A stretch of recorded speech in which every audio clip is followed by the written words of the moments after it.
till our flag can ring with the harmonies of liberty. Let our rejoicing rise high in the skies. Let it resound as we roll and sing. Wait in the water. Wait in the water. Children, wait in the water. Oh my gosh, trouble the water. God of our wearies, God of our silent tears, thou who hast brought us so far along this way, thou who hast by thy might led us into your holy light. Keep us forever in your path, Lord. Lord, I pray, then we will sing a song full of the faith that the dark past has taught. Oh, we're gonna sing a song full of the hope that the present has brought. Facing the rising sun, and it's a brand new day. It has just begun. Got to march on till the victory is won. Ooh, sweet Lord, sweet chariot, coming for to carry me home. Sweet Lord, sweet chariot, coming for to carry me home.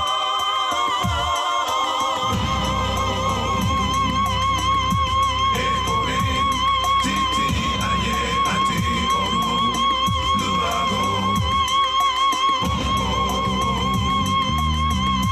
Ekorin, titi aye ate oru, luago,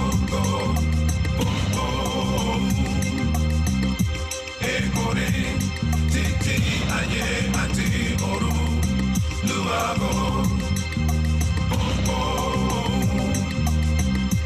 Ekorin, titi aye ate oru, luago,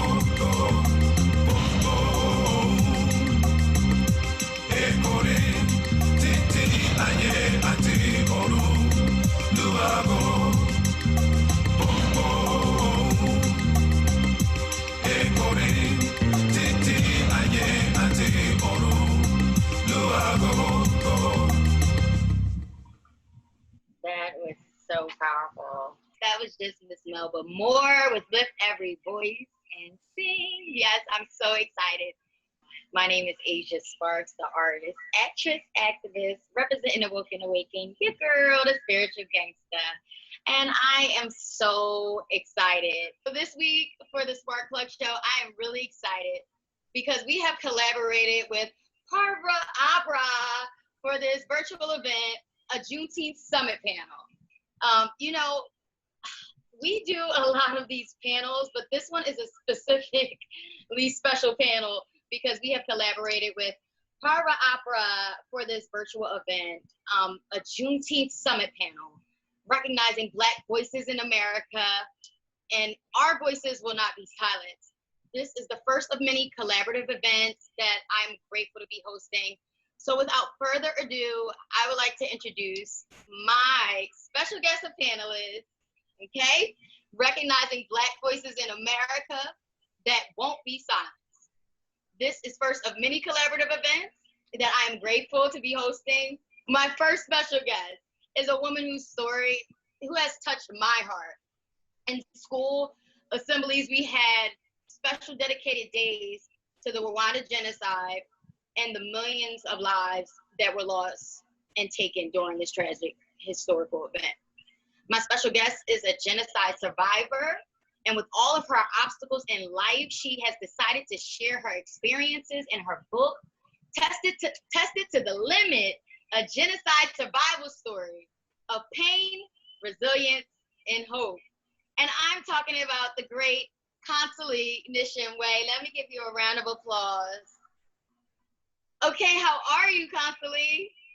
I'm doing well. Thank you so much, Asia, for having me. It's really an honor to be part of this event. Thank you so much. Really, I'm so honored.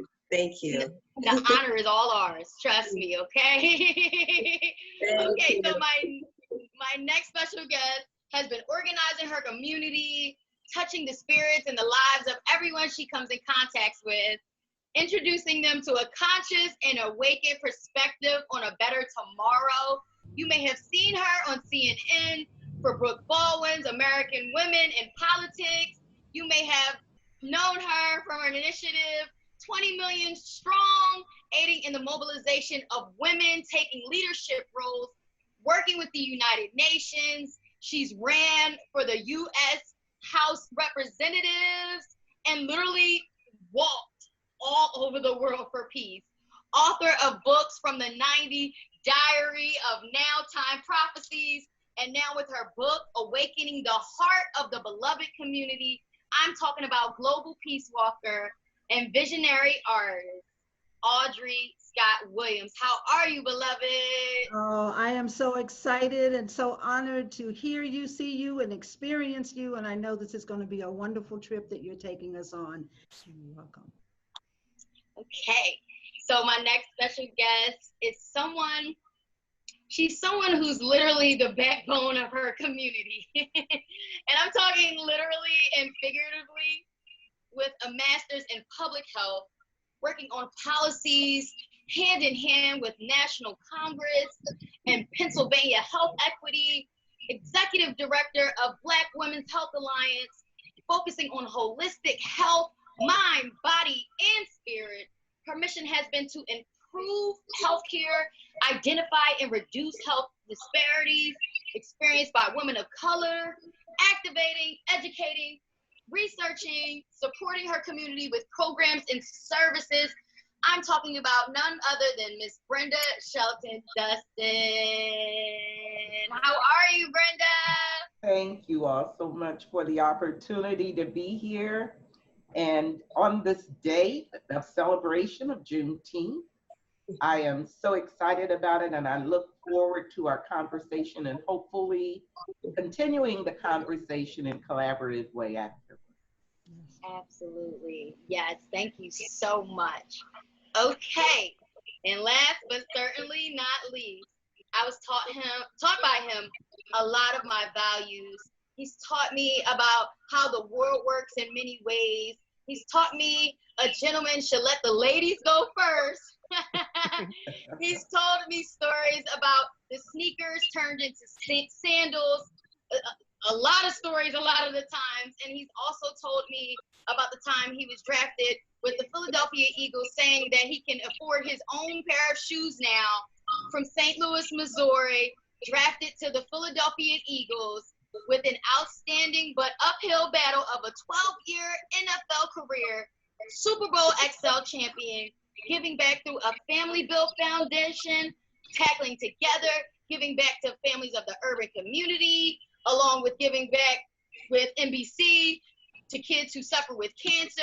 You may have seen him on the Emmy Award-winning show, Breakfast on Broad, now on NBC Sports. Our only gentleman to join us on this panel, I'm talking about none other than my dad, Barrett Brooks. Happy Father's Day. It feels so weird to call you Barrett, but how are you feeling today? I'm good. Ladies, thank you for having me on. I really appreciate it. I think my job right now is just give you from an athletic point of view on how social injustice can come from an athlete, and how, through athletes, we can build up a lot just because sports cross all barriers. And because of that, you can use this as a platform to really get the word out. And that's what's happening now. Absolutely, absolutely. And thank you so much for that. Okay, so let's just jump right into it because we have some amazing guest panelists. And it's a lot going on in the world. And we only have a few hours to cover it. So let's spark a conversation. Okay. So this world has been in many debates about who they will vote for in this up and coming election coming up in November.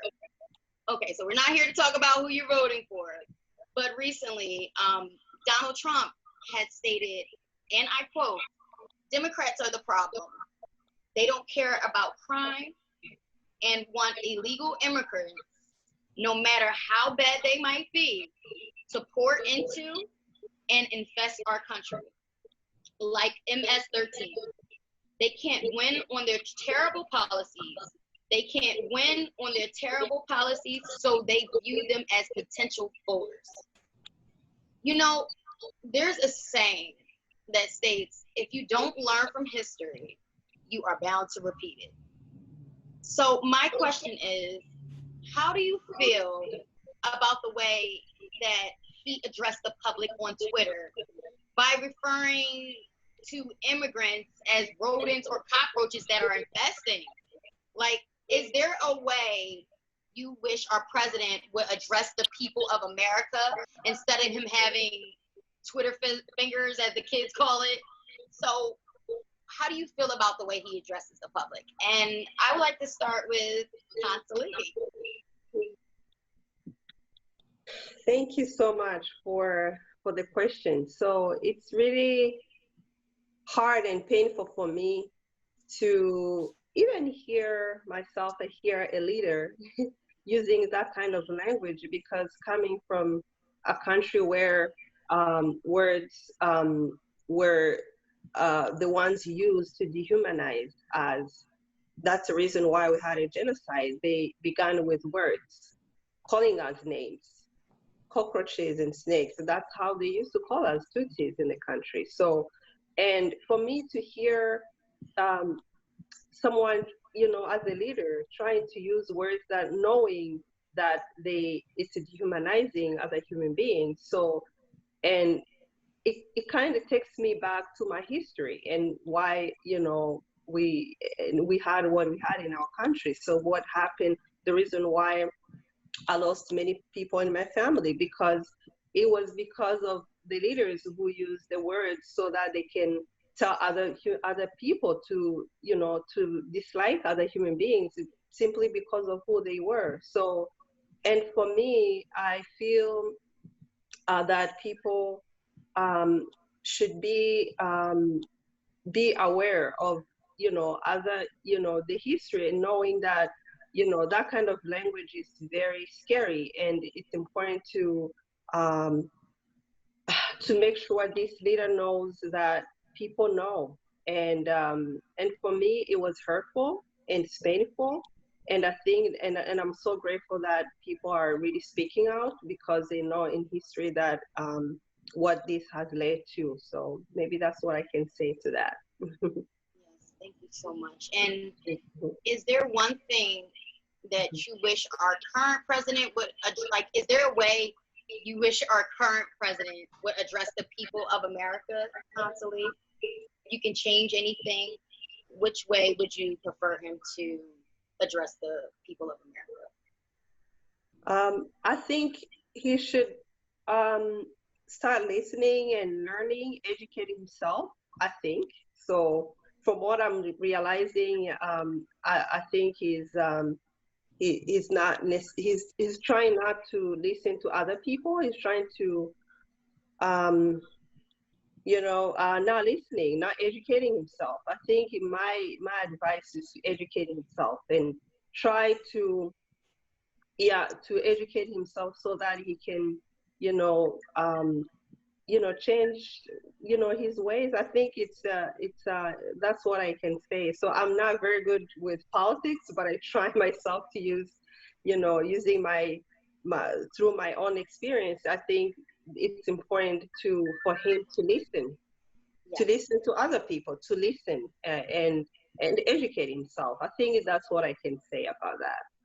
Yes, absolutely. Thank you, Consolee. Okay, Miss Audrey. Hi. How about you? How do you feel about the way that he addressed the public by referring to immigrants as, you know, rodents or cockroaches that are infesting this country? And is there a way you wish our president would address the people of America instead of him having Twitter fingers? Yeah. There's no question that at a time when we need great leadership in this country, we have none. There is sort of almost like the antithesis of leadership. I think on the other hand, what do I expect of him? I really don't expect any more than he's shown us. There's a saying that a man was driving down the road, a snake was in the middle of the road. To keep him hitting it, he got out and moved the snake. And the snake bit him, and as he was dying, he asked the snake, "Why did you bite me? I was trying to save your life." And he said, "Well, you know, no matter what, I'm still a snake." So I think that level of consciousness is one of the things that we're dealing with in our country today, is that I can't have expectations beyond for our president when I feel that there's a void. But what I do have expectations for, and what I think is coming out of our moment of great discontent and pain and just being fed up, is that my expectation is that the people of this country, all people, that we're going to rise up and we're going to use our voices to demand change. And that's where I focus my energy. That's what I choose to feed, because otherwise we're in a battle with someone who doesn't deserve that energy and isn't going to do anything about it. And I think that this is a great opportunity for us to not only reimagine what it would be like to have the world we want to create, where everybody has a role that, you know, and has a place in it. I think that through this reimagining, we get to be the voices that we listen to, and we get to have conversations that we've never had before. So that's kind of where my take is. I hope I've answered the question, but. Wow, that was really powerful. Thank you so much. Okay, so Brenda, what say you? Well, you know, what is occurring? Society has used race to divide us. Our president is perpetuating that. Not reflecting nor valuing our lives, the lives of individuals in this country. Lack of empathy, which perpetuates the health disparities that exist, the social determinants of health that are aligned with all of the social inequities and the infrastructure that exists or lack thereof, whether it be housing, whether it be segregation. All of those issues are intertwined. We cannot separate them. And the impact over time that it has had on our overall mind, body, and spirit, we see it exploding. We've seen it exploding. Not necessarily that all of it has been good. However, it has been in our souls for over 400 years. And we are seeing it bubble up in all kinds of different ways. So that's I probably gave you a little bit more than you. Okay. However, when I get to talking about it, it all bubbles up. And I think it is an opportunity. I think we do have to look at possibilities. This is a conversation in and of itself to begin that. I have not had a conversation with PavarOpera. I think that it's openings. We have to take these openings and move into possibilities and educate ourselves and be open. We have to be open to the education process, you know, because there's some of us who don't necessarily feel that it is our responsibility to do the educating. But I think that we must be a part of this process and commit ourselves wherever we are in that space.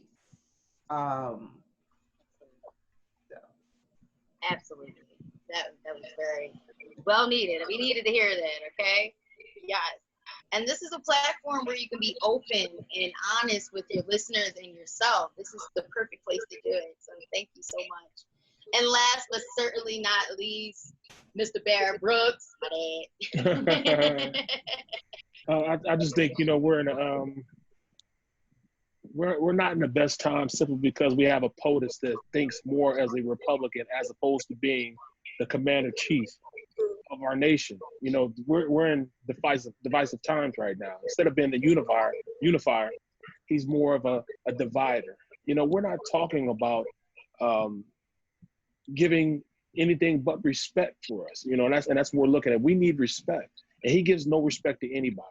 I mean, nobody, even the people in his own, you know, in his own party. You know, he doesn't respect Republicans. If you're not with him, then you're against him. And as a POTUS of being, you know, the head man in our country, and to have us divided like this, it just goes to show how poor of a man he is. And at this point, you know, I can't do anything right now but continue to vote, make people aware we need to vote, get him out of there, try to find a means in which we can stop this division and find more of a unifier or a unification in what this world is going through. I mean, there's so many things we're going through, and he's like, he's pressing the issue, he's pressing the button, he's using this division just to get votes, and you shouldn't do that. You have to run a country, and he's not in a place where, you know, we can believe anything that he says, or you know, he's not in a place in which people respect him. You know, he's just a fighter and a divider. Yes, and they say, you know, the biggest goal is to conquer and divide, and I don't want us to fall under that playing field. We need to come together and unite as brother and sister and think of the bigger goals. And I'll just like to state my opinion on it, I guess. But I just feel like this country was built off of immigrants. You know, white people were the first immigrants. Came here in 1492, took this land from the true native beings of this green land, you know, and, you know, stole our ancestors, Black people who built this country. And still until this day, we are treated as if we don't belong, like we infested this land. And, you know, we're not saying that he's any different than the choices that Obama made, but he didn't keep anything from the people. He displayed decorum, care, and he was sensitive to ease tension in the United States and in the world, you know? So that's the one thing that I would wish for Trump that he would do before it just goes too far. But we'll see how this all pans out in November with the up and coming elections. So make your voices matter and vote, vote, vote if you can. And if you can't vote, advocate for others to vote so they can use their voices in America as well, because people don't appreciate that. Okay, so this is getting good already. This is really getting good already. I have some amazing candidates. Okay, so for those who don't know, me and my team have been on the front lines of these protests, giving medical aid to those in need. And we've all heard about the narrative being put out like in the media, and it's a real thing that these kids are experiencing. And you really have to be in it to understand the energy it is when the protests start, okay? And when it becomes, like what it becomes once the police come and hit kids over the heads with batons and tear gas peaceful protesters. And talking to police, I was saying, you know, it's not about what you guys do. It's about how you guys are doing it and through the violence. And like Tamika Mowry said, you know, we learned it from you. And that's why, you know, me as an adult, I'm out there pulling these kids to the side and educating them on how to move And now is the time that we stand up for change, and there's outsiders coming in, destroying businesses. And of course, you know, a kid that comes from little to nothing is going to run into a place that you're opening doors for. So it's important for these kids who are making these mistakes of looting, depleting their resources, and rioting to understand what the real fight is, and the cause, because, you know, it needs the elders' wisdom and the young people's energy. So my question is, what do you say to these kids? And my other question is, what do you say to these parents? Miss Audrey, I'll let you kick this one off. Certainly, that's a really good question, and I think a very important question right now. The first thing I would say, you know, I have so many young people that have trained under me. I started out, I mean, this is like at 8 years old, my brother and I were the first Black kids to go to the all-white elementary school in North Carolina. And so from there, and my parents being on the front line, put us on the front line at very early ages, and here we are now. What I would say, first of all, to these young people, I would really say, you're doing a good thing. You know, standing up for your rights, standing up for change, voicing your frustration, but there's a way that we now need to structure this movement so that we have an outcome, an intended outcome. Yes, there are going to be people that come into the marches and destroy things. It happened during the civil rights movement, you know, and then later became parts of COINTELPRO. But our young people need to know that them taking action is a valid response to the violence that's being perpetrated against our young people, particularly young Black kids. I'm also part Native, so on our Native reservations and for our immigrants, it's been hard. It's been a violence, and I often wonder why we only cause what is the reaction violent, but we don't cause the actions systemic, historical, political, socially. Why don't we call that violent? So commending the children for what they're doing, and then saying, let's start talking to one another. I've been collecting footage from around the country, and a young man who sent me footage in Washington, and he said when they were tear gassed and shot with the bullets, he said, well, they call me Mama. He said, Mama, everybody came together and we washed each other's eyes. We helped each other, you know, as they were injured, and even people opened their doors to let us come in. So there is goodness in that, and we must see that. We must feed that and protect that. And those of us who have been in the struggle for many, many years, using the experiences that we have, we need to now say, okay, this is the next step in this process, and really work to make that happen, and try to minimize us fighting against voices such as the president and others that are coming out with so much, and really building the alliance amongst ourselves so strong that the center can hold so that this movement can have the outcome. It's already putting us in conversations that we've never had in this country before. So I just wanted to honor that.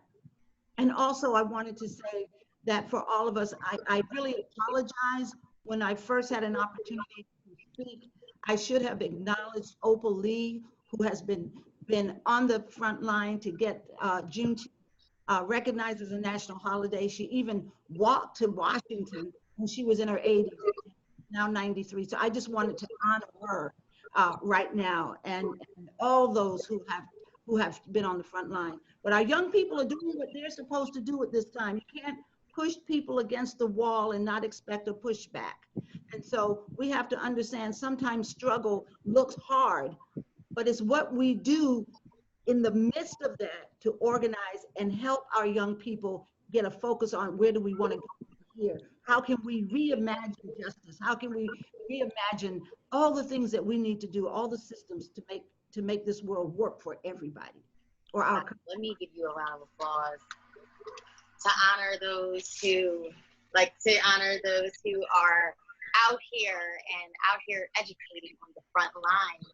Okay, so Barrett Brooks, what say you? What do you say to these kids, You know, and what do you say to these parents? I mean, it's some uncomfortable conversations that have to be had. And it's not just, you know, white kids, but it's black kids also. Letting them understand that, you know, it's what's going on is not right. But you have to learn from, you know, how can you push forward? You know, sustainable transition. You have to transition to a better place. And you have to do that through understanding, number one, who you are, where you belong in this system. You're not one of those guys that, you know, that you know, the president is talking about. You're not, you know, somebody that is, you know, doesn't belong here. You belong right here. You know, I mean, you're equal. Everybody's equal. And having that conversation with people that don't know, now they need to know. I come from St. Louis, from a small place in St. Louis called Kenlock. We have the 5th highest crime rate per capita. I was able to make it out, but I used my platform as an ex-NFL player and NBC Sports analyst to really spread the message to these kids that yes, you can make it out. And when you do make it out, use your power, use, you know, what you accomplish in your life to really push forward and make a concerted change in you know, not just in your culture, but in the world, period. And that's the biggest thing, you know. Yes, they're always saying that, you know, black athletes, you know, they leave and they don't go back. Well, it's time we all come back. It's time we make sure that we lift as we climb. You know, like I said, sports cross all barriers. And they will listen to me because of what they think I am as far as an athlete. But if I can change them and help them understand who they are, then that just makes them better people and empowers them, and they can do it for the next generation. Wow, yes, wow. I'm so excited. Okay. Okay, so Consolee, how about you? What do you say to these children? What do you say to these parents? I think every young person I meet, I always tell them that their voice matters. So, and I'm so energized every time I see young people want to see the change. So for me, I encourage you. It's important to encourage them, be there for them, and encourage them that their voice matters, and be there for them. So, and for me, I think for them to hear that, it really encourages them, and also guiding them in the way they do the work of voicing the issues, and also participating. Nowadays, I see young people really doing an incredible work. They're making all of us speak and listening. So, and I think I have seen myself even in my history, in my country, the young people are the ones who have changed my country. So, and to see the young people all over the world, especially here in this country, doing this, and it's really amazing. And also parents to be there for them, to be there and be supportive. And I think that's really important. And we'll see the change happening. So we'll see the change happening. And I'm so myself. I feel like I'm so honored also to be able to meet some of them, and I learn a lot from them. These young people are incredible. Yes, that is amazing, and I love what you said. It's important that we don't judge these kids, that we accept their feelings and we listen, but then we tell them and guide them to do it the right way. Right. You know. So, Miss Brenda, how about you? What do you tell these kids and their parents? Well, one of the things that we say, we do work with youth a lot in partnerships with the schools and the churches and whatever. And we always talk about the fact that our space is no judgment zone.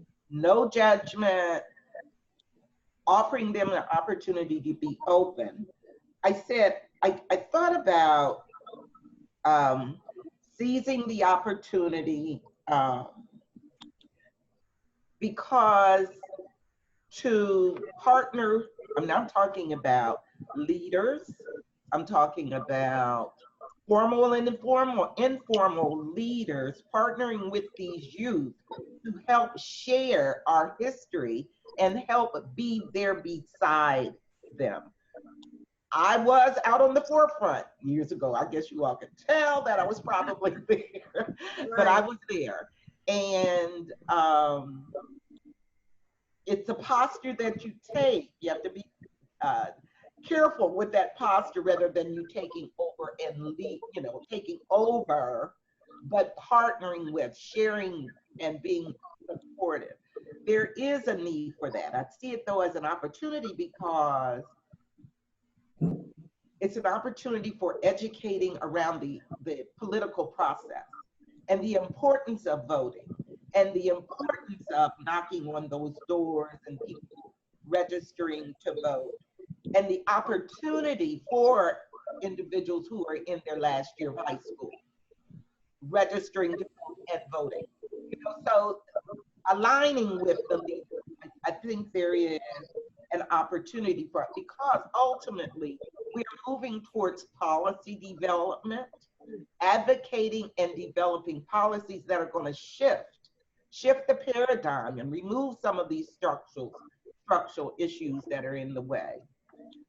I have 3 sons, all grown, and in fact, I was out with my youngest one probably 5 years ago in Center City with my hand up, walking with him. But it's a responsibility of parents to educate ourselves, educate our children on our history, be open and honest about what I don't know and what I will be interested in and wanting to share with you. If there are limitations of time that you have because you are working two jobs, because the populations that we serve, our offices in North Philly and we're right there, okay?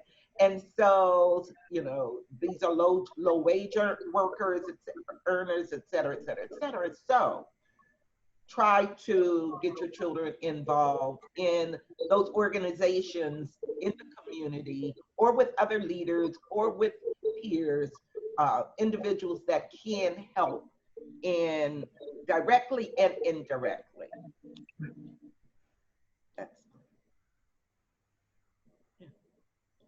I can't hear you.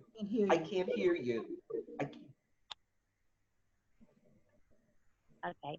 Yeah, so can you hear me now? Yeah, yeah. Okay. So that was some really great topics. And it was great what you said about also not judging these kids, but also talking to these kids. Because history will continue to repeat itself if you don't learn from the older generations. So I believe that it's really important for that demographic to come together and find a common ground. I know that a lot of parents work a lot of the time. I know that half the time these kids running around, some people don't even know where the kids are at. It's just so important to sit down with your family and just have like family discuss, hey, what's going on in your world today? What's going on in our world today? And how can we make the world better for everyone? And one thing I would like to say about, these kids, you said you had three grown sons. To add on to that, I wanted to tell the kids maybe my age, I'm only 28, but if you are 25 and older, consider yourself an elder now, because there are kids that are in your 20s, 19s, that look up to you. So you have to put yourself and transform your mind into that mind state. You're not a kid anymore. You're out there and people look at you and people watch the things that you do and you are impressionable to these little kids.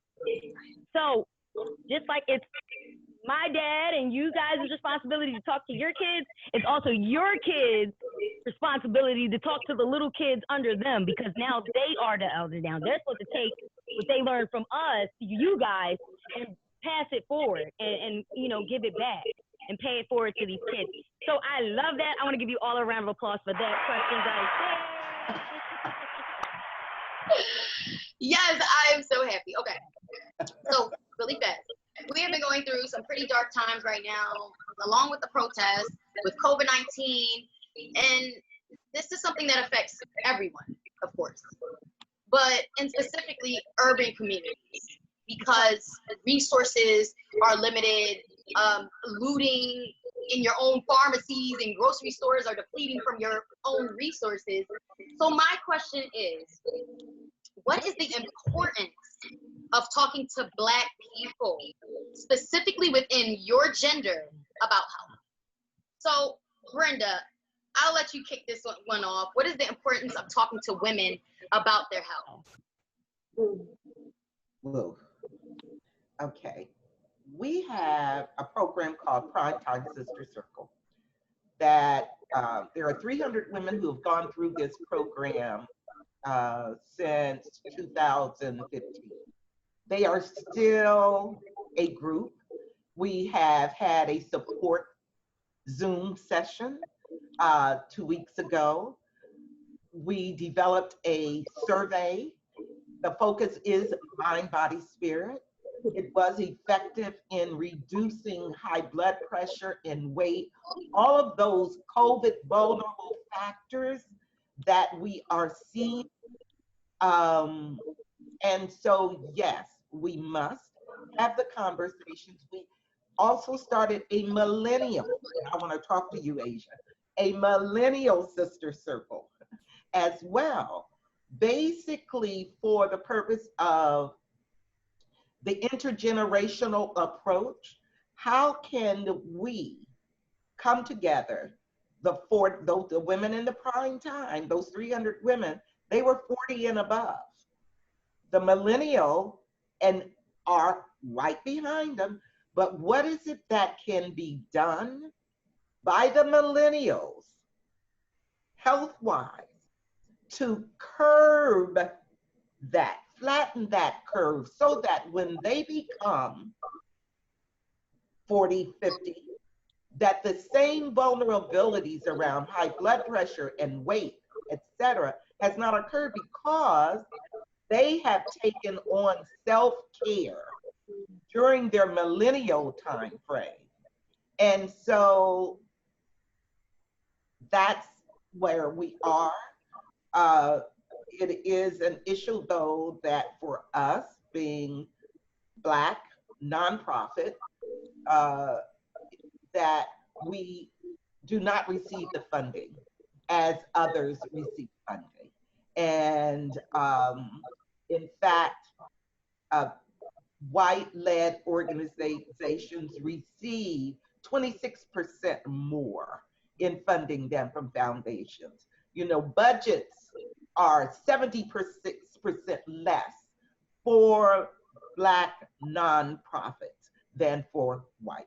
You know, this is real, it's a reality, but we keep trudging, you know, to do what we need to do to lift it up and do the work.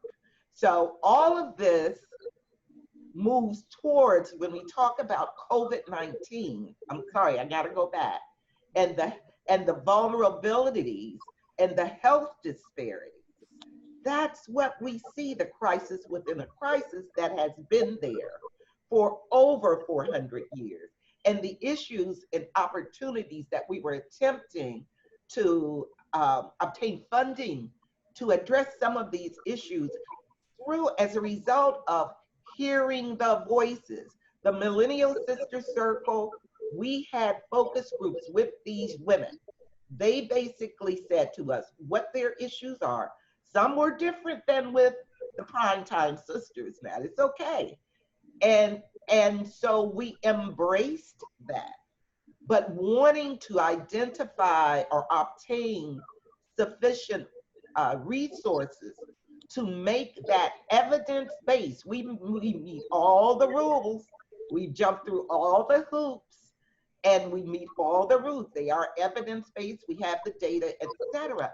However, that same issue of racism, you know, and inequity, and the structural inequities that exist, that are barriers for us to develop interventions that have been successful in our community that were developed by us.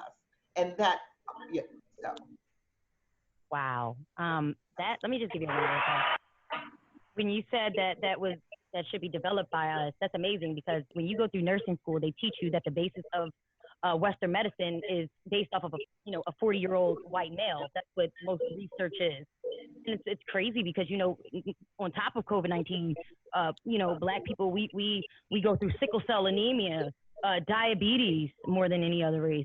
So this is something that, that should be talked about, and as professionals within our community and within our nation. So I loved that you said that. Okay, Ms. Consolee, how important is it to talk to women about their health, whether it be mind, body, and spirit? How important is it to talk to Black women about their health? Yeah, thank you for the question. It's very important to really talk about mind and body, and how to take care of yourself. Self-care is important. So especially for us, Black women, because we've been through a lot and our body has absorbed a lot of pain and suffering. So it's important to between ourselves to empower each other. How important it is to have your mind, well taken care of, because everything starts within. In order to be healthy on the outside, you need to be healthy within. So, and I think, from what I just heard, it's really important to support, organizations that help, talk about that. So for me, I really care very much about, how I feel within. So, and I think it's important to really empower each other and support each other. So that's why every time I meet any woman anywhere, I tell them that it's I do my best, because I know no one else is going to, since we are going through struggles and no one is listening, and it's important to do our best in our communities to support each other. So I think through education, wellness, any kind of awareness we have in our communities, and I think it's important to, to support each other in those communities. So I think that's what I would say on that. So absolutely. Yeah. And also one thing I can say is compliment each other. Yeah. Compliment each other. So instead of waiting other person to compliment us, I think it's important to compliment each other and be our role models. Finding someone in your community who is your role model. It could be your mom, it could be your sister, it could be someone else. So somehow I think it helps us in a way of like feeling good with ourselves. Absolutely. Yes. And self-love, and developing self-love, and giving yourself affirmations every day when you look in the mirror. I am enough. I am strong. I can be great. I can achieve everything I put my mind to. I love it, love it, love it. It's just great. It's just great. Okay. So and that's just really amazing, actually, too. A little support goes a very long way. And we see that. We're in living testimony of that right now. So that's why I'm just really grateful and excited to, host this conversation. I'm lucky. Okay, so Miss Audrey, how are people like? Well, let me ask you again. What is the importance of talking to women about their health, mind, body, and spirit? That's a big one. I mean, I believe that as women right now, just as our brothers are going through so much, this society has put a tremendous burden on women of color. So there's a lot of stress when we talk about mind, body, spirit. And Brenda, you covered some of that. You're doing great work, and you also, Consolee. It's a great stress, because at the end, when so many of our young men are being locked up in prison, and we are losing that family unit. So it's the mother, the grandmothers, and the mothers that are coming in and trying to hold that family together. So that stress. And I think for those of us who are in careers right now, to survive and thrive, you're not going to have just one job. You know, you might be working 3 or 4 jobs to get a livable wage. And that's stressful. And it puts stress on the mother, it puts stress on the children, it breaks down family units, it ultimately breaks down our communities. So I think for those of us who are able to come together, not to wait for somebody to organize us, but for us to begin to come together, even if we don't even know what we're going to do, we know we can all get in the kitchen and do some good cooking. We can talk about the right way to eat, what our bodies need, get off the salts, get off the sugars, you know, get off the box and canned foods. Let's do some community gardening. I mean, we can do all of it because we're really talking about something that is more than just one conversation, but I'm so glad we're having this opportunity. We also need to talk about our health. So we talk about the mind, but the health. You know, we've got, if I'm in the state of Alabama, one of the top 5 states in the nation, one of the smallest nations that has one of the highest maternal mortality rates, has one of the highest infant mortality rates. And when you begin to dissect those kinds of issues, you get into policy decisions being made that is what I call violent. It is violence when you pull out all of the money. You didn't want to take the Obamacare money, the Medicare money, and put and sustain the hospitals. So you've got rural areas that now we've closed 8 hospitals. So if someone's sick, they've got to travel 2 hours if they can get a ride to get help. And God forbid that it's an emergency.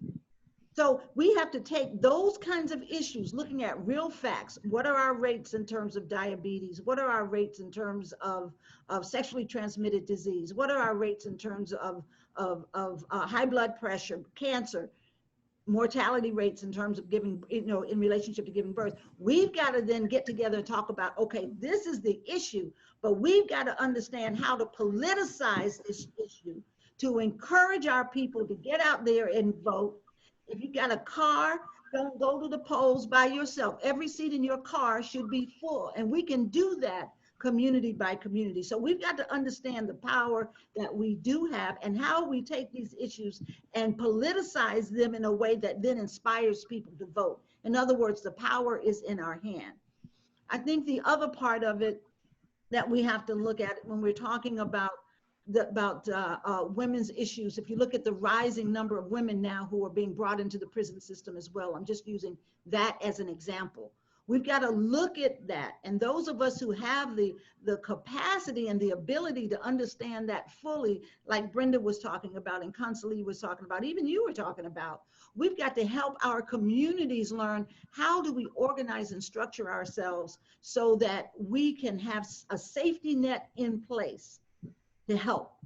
All right. And you know, tying this back with your other question about what would you say to young people, the reason why I say I applaud them is because they're opening up a festering sore that has been festering in this country for at least 400 years, since the very beginning. All right. So now it's festering. So we all get to look at that mind, body, spirit and ask the question, who am I? In the context of this new energy and this new opportunity. That's why I talk about reimagining. You know, so many of us think we began as Africans coming into this country as so-called slaves, but that's where we began. We began thousands of years ago with some of the greatest civilizations ever, going back thousands of years. You know, whether you're looking at the Moors or ancient Egypt, whether you're looking at, you know, the empires that were all over. And even as Native people, to just be written out, I mean, we don't even get to get in the conversation at that level. All right. So again, you're looking at, and then the other things like human trafficking of our young women. Do you know how bad and pervasive that is for our children and young women of color? You know, you've got places on this in this country where people walk out and they've never even seen again. But we're not politicizing those issues. My womb, my issue. What comes out of my womb is my issue, you know, and so we have to understand that as mothers. I'm a mother of 3 sons also, Brenda. I understand. I've got 15 grandchildren, you know, so those are the ones that are on the front line right now, my grandkids. And, you know, we've got to understand that they came out of my womb, you know, and so I'm going to make sure that they're okay. I'm going to make sure they understand the struggle from a historical perspective, starting thousands of years ago coming forward, so that when they say, who am I? I'm the stuff that the kings and queens that made this country and this world many, many years before our history books will ever acknowledge it. Something happens. We empower our youth with that kind of knowledge and understanding. And then the last thing I wanted to say is we are amazingly brilliant and creative. Our music, Mr. Brooks, our athletic capacity, all these different ways that we have an opportunity to demonstrate the greatness of who we are. We've got to understand that that's not a problem, that's an opportunity. And we can use that. I walked around the world. I'm the first woman to ever lead a walk, a small team with my mother with Alzheimer's in a wheelchair. And we literally walked 6 continents. It took us almost 4 years. And I will tell you, I was never in a country that there was not some cultural, sculptural evidence that ancient Africans had been in that country and had an impact on civilization. I can tell you that I was never in a country where people did not admire something about us being women of color that they'd never even seen before, okay, in their countries. We walked in places people never saw us. They're trying to figure out, who are these crazy people? But what you learn from that is we have a power, and we've got to tap back into that source, and we will then begin to look at these issues. And I'm sorry I'm taking so long. You just hit a passion button in me. You're good. You're good. This is the opportunity to do it. So Okay. come on, bring it. I just wanted to say the next piece on the end piece on this, where it all comes together, because I can't get it all in. Okay, but the piece that Brenda, I see you laughing at me. That's all right, sister. I understand. But the piece that we've got to understand, okay, we don't need blaming each other. We don't need pointing fingers. This is a time when we need to take this opportunity, take the opportunity of this movement. You know, I've heard people talk about these young people so bad. Do you know the civil rights would never have gotten to the point where Dr. King and others gotten involved if the kids middle school age and high school age had not started it? Right in Birmingham, Alabama, it was the middle school kids that left school and protested in the park there. You know what they did with those children? They picked them up in buses and took them out to the state farm, the state where they do the state fair, and put them in animal pens. So we've got to understand there's a movement that we think we ushered in, but children have always been the force for change. We come on the back end of that because they have nothing to lose. You got to understand the power of that. So this time, us understanding our health is key. We can't be healthy and live under the injustices that have pervaded our societies all these years. So if we're going to talk about health, we got to get real. We got to get real. We got to look at real issues and how we politicize those issues, how we work together to create alliances that are strong. Stop worrying, putting your energy into worrying about our current president. He's always told us who he is. That's like hitting your head up against a brick wall. Our change will come from us coming together and working together across all the divides and addressing these issues once and for all. I apologize for taking so much time. Oh, no, you are good. Do not apologize. Not on this podcast show. Gotta do the add the laugh audio. Okay, so to add on to what you said about the importance on teaching our kids, it's also important to teach them about generational wealth, because that adds to the thought of health too. Life insurance, healthcare, health insurance. I know a lot of people in urban communities who don't even have health insurance, even for their kids. So it's really important for the elders to also teach this to the kids, because these are gems that can help transform them into their future, you know? Okay, so Barrett Brooks, how important is it to talk to men about their health, and is there a stigma that needs to be changed about men getting sick? Because I know some men have this attitude that being sick is a sign of weakness, so they don't go to the doctors as much. How important is it to talk to men about health? Because I know you go to the doctors. Well, to tell you the truth, I have to. I'm in a house with 3 nurses. They make sure, but you know, it's a stigma that, you know, especially, you know, coming from an athletic point of view, and you're taught to be the you know, the greatest athlete in the world, and you don't need, and you can get through anything. You might have a headache, you know, I'll be okay. You're not okay. You know, you have to learn that you have to go to the hospital. There are people that, you know, that have you know, don't take their medicine as far as diabetes. They're supposed to take their medicine, but they don't. Even men as far as high blood pressure pills, because, you know, it kind of messes with their sexual drive. Sorry, ladies, but I'm just being real. Tell it like it is. And they don't go to the doctor. They don't take their medicine because of that. That's why our mortality rate is so high for Black men. And, you know, you have to take control of that. You know, even as far as me being an NFL football player. Right now, they said for an offensive lineman, the mortality rate, guys my size don't live past 55. So I'm getting my weight down. You know, that's a fact. You know, that's a written statistic that, you know, that I have to worry about every day.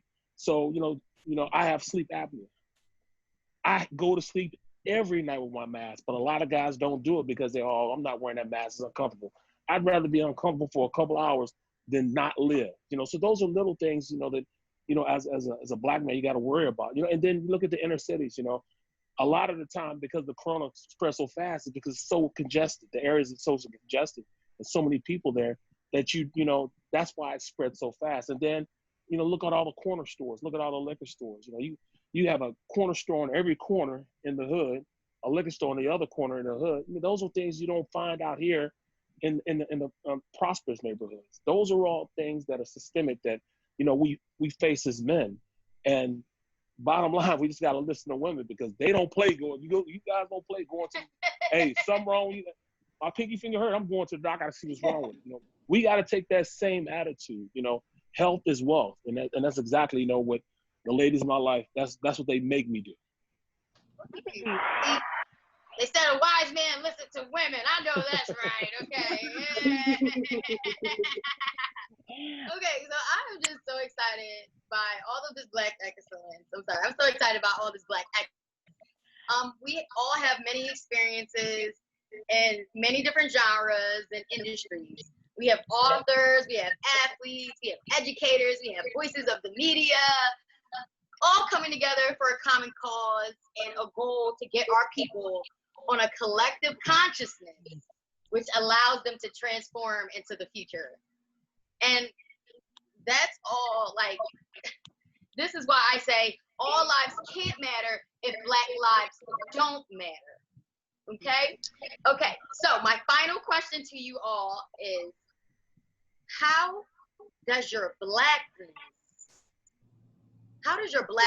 shift your experiences in your industries? And Dad, I'll let you kick this one off. How does your Blackness shift your experience in the industry? Well, you know, the industry I'm in television, you know, but I'll go back even further. With me being in NFL, you know, it's almost like a slave mentality that they try to have players under in the NFL, because they feel as though the owners are the crop owners and the players are just the men in the field. And that's a stigma that you have to. Now they understand that, you know, these players using the NFL as a social platform that they can get the word out. And the people that they left home, left in those inner city neighborhoods, left the oppression that, you know, in those neighborhoods, are now starting to make their voices known. They're lifting as they're climbing and telling these, you know, guys, hey, you can do the same thing, but hey, look what's going on back in my neighborhood. Colin Kaepernick was ostracized, kicked out of the league, and didn't have the ability to come back in the league because they blacklisted him. Because the owners got together and said, no, I don't want him on his team. He's a distraction. Come on now. Now you're going to tell me out of the 32 teams, he was definitely better than 75% of those quarterbacks on those teams. But they chose to bite their nose off, to spite their face, and not bring in a guy that could help them win because of that. I mean, that's something that, you know, these athletes are starting to, you know, really voice their opinion about. They have a thing called the Players Coalition, started in 2017. And these athletes, probably about 3 months ago, signed a petition that they sent to Congress trying to change policies in Congress. They're using it, just like, you know, John was in the Mexican Mexico City Olympics when they raised up their fist on the podium. At the end of the day, sports cross all barriers. People love sports, black, white, you know, everything. I mean, all nationalities, all creases, all races, they love sports. And they're going to listen to a guy that uses this platform. This is how they're getting the word out, and it's starting to work. They're not just talking about it anymore. They're making the NFL use them and push their platform out now. And they couldn't do that with Colin Kaepernick. He got ostracized. But now they understand these players are playing and pushing this movement forward. So black athletes are starting to know that, hey, we have a lot of power in the society because of who we are. And they're using that as their platform to really push this out. You know, it is definitely a blessing to be a part of this, to cover it as NBC Sports, and just see these guys really use this to really help the people they had at home, to help them get to where they are, and bring a social justice spotlight on what's going on in this world. Wow, round of applause for that one. And shout out to all of the athletes who have been and are taking a stand for social injustice. Just a little side note, I heard that Kyrie Irving was trying to come together with a few other basketball players to form their own NBA league. So, I mean, that would be something really powerful to see our young millionaires come together and, you know, give what they know and pay it forward to others. So that's amazing. And thank you for that insight. Because I was thinking about Colin Kaepernick. Like, I was like, I wonder. And I'm so glad that you touched on that. So thank you so much. How about you, Miss Audrey? How does your Blackness shift your experiences in your industry? Wow, that's a good question. I am Natalie Scott Williams' daughter, and we were never allowed to acknowledge that there was anything that kept us from achieving whatever it was our greatness was, whatever that was. And so, and that's why I think they pushed us on the front line of a lot of different movements. So I say that to say that we never had the opportunity, the vision. When I say I'm talking about my brother and I, to have and my sister, to have a sense that there was anything we couldn't do. And that was a very powerful thing, but they backed it up by, you know, when we confronted a situation, they'd listen, my mom and dad, but then they'd say, okay, now what are you going to do about it? So in that process, we learned to not back down, but rather to engage it even when it was painful, and affect the outcome, hopefully the outcome we wanted, which is what our goal was. Sometimes you don't win all the battles, but nevertheless, they inspired such a spirit that we really felt this sense of pride in who we were and an invincibility. Now, the vulnerability that came with that was you get, you know, in that era, I'm 65, so, you know, I go back a little bit further than you, sweetheart, but, you know, in that era, the vulnerability was there were doors that were still closing. So we had to really you had to learn how to navigate in order to get into places, particularly places of leadership. And having said that, for me personally, it also came to a point where I had to ultimately ask myself, what am I here to do? And we didn't get to talk a lot about spirituality. We did talk about the health piece, but mind, body, spirit. The spirit that was in me was, I felt I was here to do something, and it wasn't inside the corporate structure. So I had to figure out what was that. And I ended up walking away from a very good job, not knowing what I was walking into, but I felt my ancestors and that divine energy pulling me so hard. I just had to walk into that. And, you know, it took a while to gain my balance in that. But from that place, then I was able to move through and affect the things that I wanted to affect and make a difference in my community. It didn't come without price, of course, but I knew where my source of my power was. So I didn't fall for the okie doke when someone tried to minimize who I was, because that was never more important to me to be able to fit in as it was to be able to be fit to do the work that I was here to do. And I think that that's something that I was very fortunate to have had the parents that I did have. And so I try to pass that on to, we had a theater company and we worked with young people. So just passing those kinds of things on. But I think it's important to keep the big picture in mind and keep a focus on it. And when you know who you are, stand in that. There will be somebody that's going to come around you, a brother, a sister, a grandma, a grandfather, somebody that's going to begin to connect and see who you are and begin to support that so that you can grow and emerge right into the kind of person that you're supposed to be, not just for yourself. And Mr. Brooks, you said it beautifully. It's not just about us.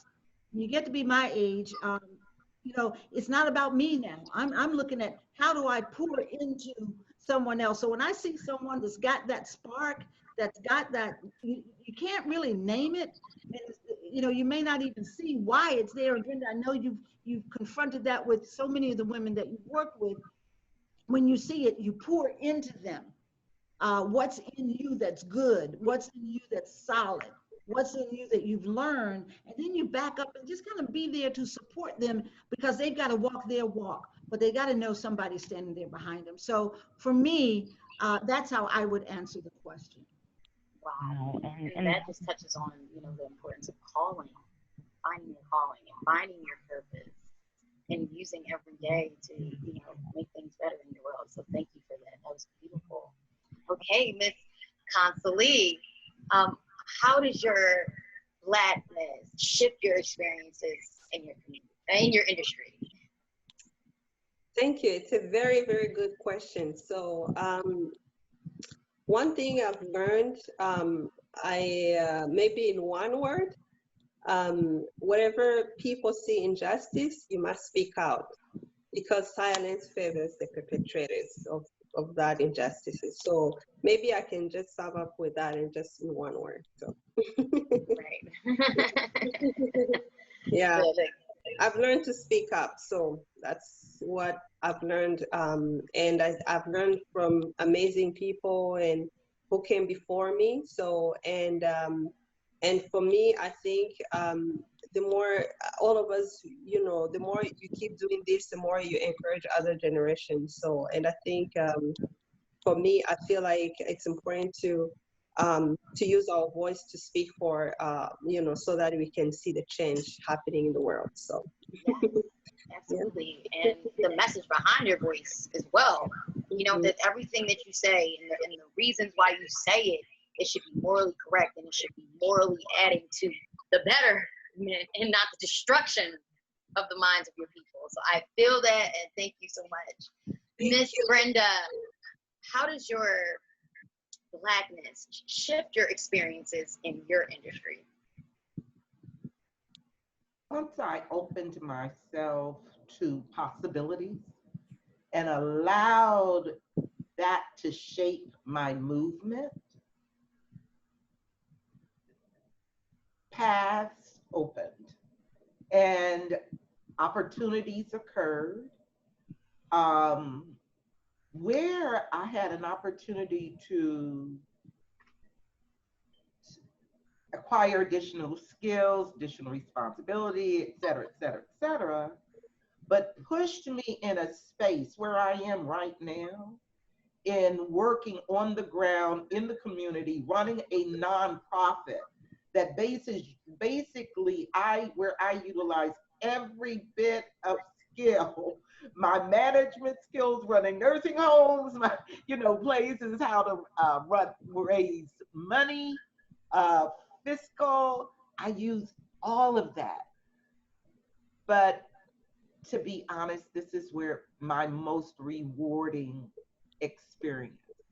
I do have an opportunity to move into those spaces, whether it's with the Dean of the School of Public Health at Temple, whether it is at Penn, Office of Health, Rural Health, or with the Secretary of Health, or with, you know, the chiefs and the Indians, as well as on the corporate side.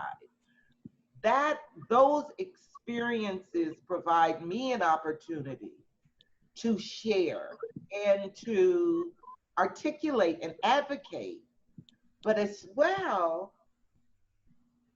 educate and share my experiences with my interns, with the, and the students that come through there. Not only girls, but we also do provide services to men, our parenting classes, et cetera, et cetera. So it's been an opportunity that I have embraced, and I want to, and I share. So that's allowed my Blackness to unfold, and I don't hold it back anymore. You know, once you get to the point I am, you open up and let it go, and you see it as opportunity, and you're me as a person in wanting to share as much as I can to build up. The piece that you did touch on one thing, and I had not talked about it, and that is wealth building. One thing that bubbled up through the 4 focus groups for the millennial system is the whole issue of economic development, business development, et cetera, et cetera, et cetera. And it is so critical. It is so critical for us. You know, the lack of a living wage, and Philadelphia being, you know, the 10th largest city across the country with the highest poverty rate. And I see it. That's where my office is. You know what I mean? And all of those issues, we can't see this in a vacuum. When you talk about social determinants of health, that's it. It is poverty, it's housing, it's all of those other issues. You cannot separate them that impact our health disparities. Why are we dying so much at a higher rate with obesity and diabetes and whatever? You know, coupled with those systemic injustices and the racism that basically is within our souls and festers. I like that word you use. How it festers, it does. There is some research out there that truly supports it. One of them is the whole issue around COVID-19 and health equity. And these are Black researchers, these are scientists, and this is not new, that about the whole issue of the impact of racism on your healthcare status.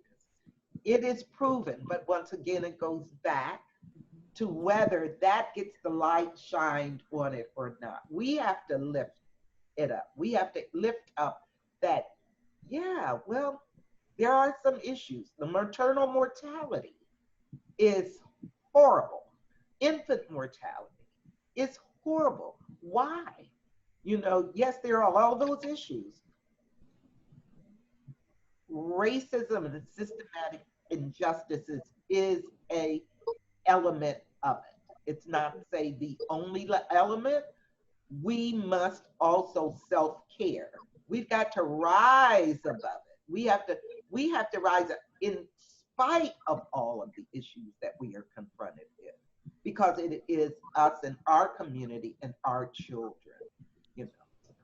Absolutely, absolutely. Thank you so much, Ms. Brenda. Okay, so and just to touch on what you said too, I think that it's so important that we use our gifts. Like, a gift is only a gift if you share it. So I think it's really important that people learn the selflessness, and to get it, to pay it forward. So I really respect. Let me give you a round of applause for that. All of you, for a round of applause for that. Okay, so I just want to say that I am extremely humbled to experience this amazing panel, and from the bottom of my heart, thank you so much for inspiring, educating, and sharing your stories for the betterment of our people this Juneteenth. I want to go around and allow everyone to share what they have coming up with our listeners. Consolee, Nishimwe, is there anything you would like to tell our listeners or share before we leave? I love to say, never give up on hope. Despite all the things we see, I'm hopeful. So, and that's one message I can leave with the people. So everyone who's listening, and thank you so much for having me. It's truly, it's been amazing to hear everyone speaking, and I've learned so much, and I'm truly grateful. Absolutely. Let me give you a round of applause, Miss Consolee. Thank you. Yes. Blessings to you as well. Okay, so Miss Brenda Shenton-Dunston, is there anything that you would like to say to our listeners, or share anything with our listeners before we take? One thing, Barrett, that you said when you talked about what is occurring now within the league and how, you know, the voices are being heard, are being and all. I recently had another conversation with one of our psychologists, really, one of our experts. And, you know, this has been so exhausting. And so I was sharing, you know, we have to have our supports. And I was really just sharing it all. What she helped me realize, and what you said, is that there has been progress. Yes, there ma'am. has been progress. And, you know, but getting up every day and turning on the TV and seeing day after day after day, another Black person dying, or lynchings, or day after day after day, it can just become so wearing on you. But to understand and appreciate, yes, there has been progress. There is movement occurring, and we need to continue, and it is worth it. Let's stay on it. You know what I mean? Yes, ma'am. Do shift, but they may not shift when we want it. Okay, but it's always on time. So, you know. Absolutely. Do you have anything coming up, Ms. Brenda, that you just want to share, or tell everybody what up at, or anything like that?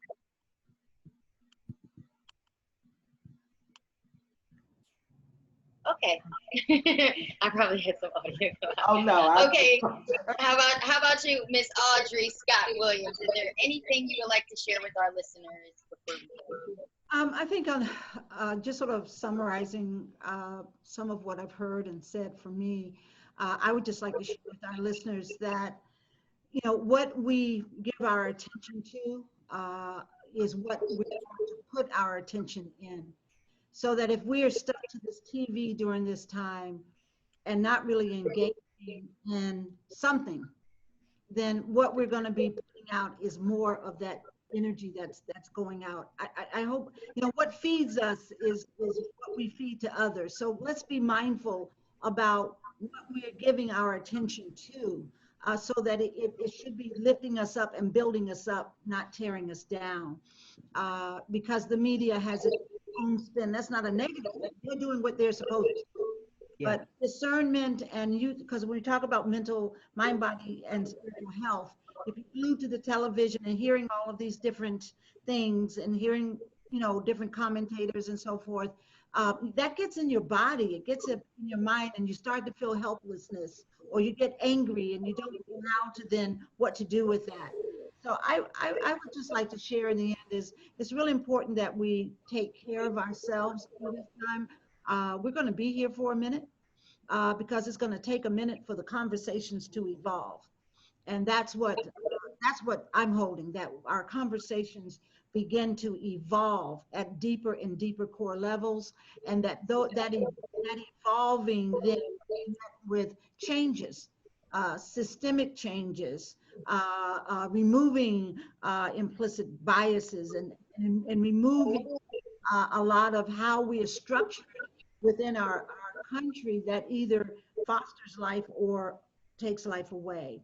And then the last thing for me is that when we step away from those things, I like that phrase, weapons of mass distraction, then we can engage in actions.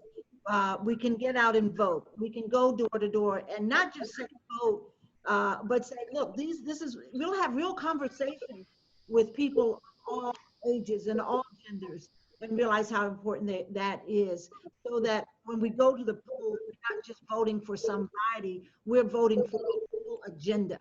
And I think that, and the other thing is to ensure our young people that there is a future, there is, that we're behind them, and that together we can work to create the systems and the changes that need to happen, recognizing, I just say my gratitude, because I don't want to see another hospital close, having the impact that it has down here. I'm tired of seeing babies that never get to be born, and mothers who are dying way too soon, and young brothers who can't get a job and then end up in prison. I walked, one of the walks I did was with Sekou Kambui. We walked around the country together. He served 47 years in prison here in Alabama when he was with the Black Panthers and the Black Liberation Army during the Civil Rights Movement for a crime, a murder he did not commit. I don't want to see us have to keep reliving that old story. And so I just want us to really take this opportunity to begin to imagine what this could be if we could make it different and make it better, so that we're not just building on what was, but we're really, forging a new path forward. Thank you. So very much. Okay, so last but certainly not least, I'm going to switch out because we have been on the phone for a while. So, okay, so last but certainly not least, I told you he was right here. Okay, Dad, is there anything you have coming up, or is there anything you'd like to share with listeners before we go? Basically, ladies, I want to say thank you for training me a little bit, seeing, everything that's been going on in your lives and, helping me want to push forward with this. And there's going to be some uncomfortable conversations we're going to have, not just with ourselves, but with others, and continue to, do the best you can with the abilities you have, and keep living as we climb. Thanks, Dad, and happy Father's Day to you, and happy Father's Day to all of our fathers out there. I just want to thank you guys so much for being here. I want to thank Sage De Palma and Miss Jacqueline Wolf-Tice from PavarOpera for collaborating with us today. Thank you for your support of this cause and sparking this Juneteenth Summit panel. This is your host with the most, the artist, actress, activist, representing the woke and awakened, good girl, the spiritual gangster, Asia Sparks, and remember to be good to thyself and thy neighbor. I will see you guys on Sunday on Spotify. Just search Spark a Conversation and tune into the Spark Plug Show. Stay safe and be blessed.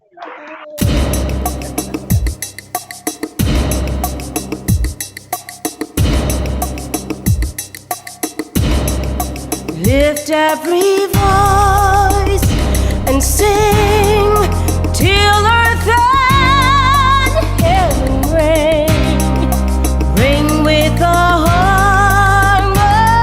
harmonies of liberty.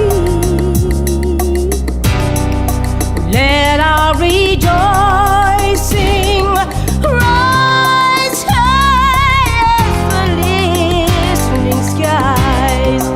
Let it resound loud.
just begun. Got to march on till the victory is won.